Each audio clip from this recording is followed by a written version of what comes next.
السلام عليكم. إذا أعجبك الفيديو لا تنسى الاشتراك بالقناة. قناة مطبخ إسراء هاشم. يا مساء الجمال والدلع. النهاردة هنعمل طبق كباب حلة بطعم حلو قوي وبصوص طعمه رهيب. وكمان هنطلع اللحمة مستوية ودايبة معانا جدا. يلا نشوف المكونات والطريقة بتاعتنا. اول حاجة عندي كيلو من اللحمة، انا قطعته مكعبات صغيرة عشان اللحمة تستوي كويس وتبقى دايبة معانا.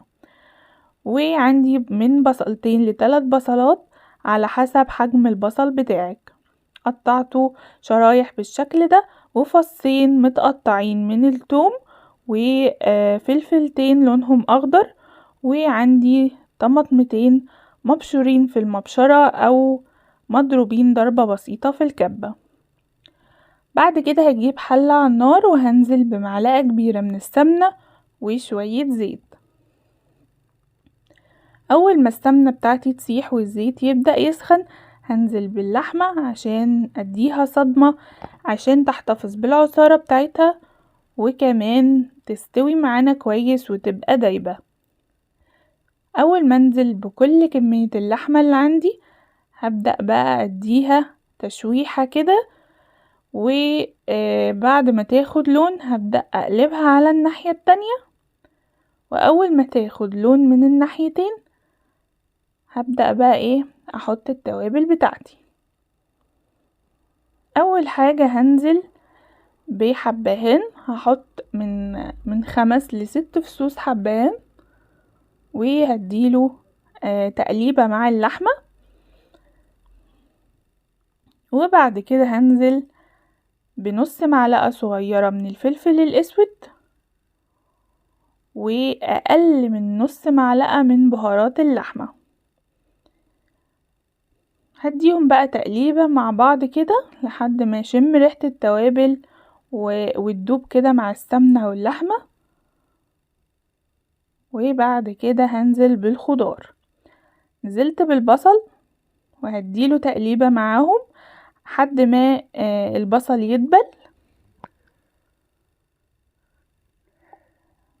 بعد كده هبدأ انزل بالثوم وبرضو هديله تقليبة معاهم لحد ما اشم ريحة الثوم كده، ونخلي بالنا نفضل نقلب تقليب مستمر عشان الخضار ما يتحرقش مني من تحت.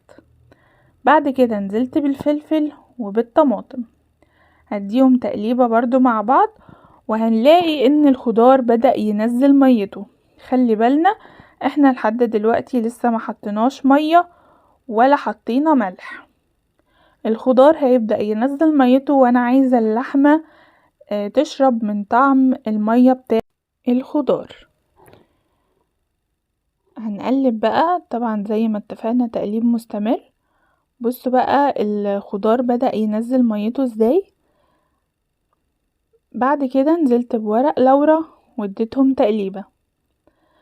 هغطي بقى الحلة وهسيب اللحمة لحد ما تشرب المية بتاعة الخضار. هفتح عليها بعد مثلا 5 دقايق، يعني من 5 دقايق نبدأ نبص عليها.